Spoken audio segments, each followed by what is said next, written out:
Hey guys, it's Caleb today. So McDonald's just released the all-new Double Big Mac, and they show this wallpaper of the Double Big Mac. It says Double Big Mac limited time, and the hamburger was going to steal.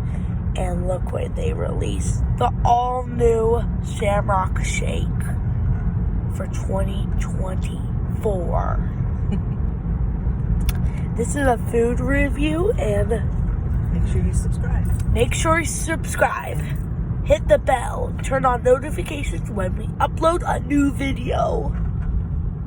Have a good weekend. Have a good weekend and week. Let's taste test.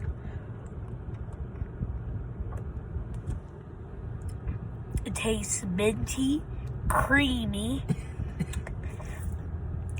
and delicious. delicious.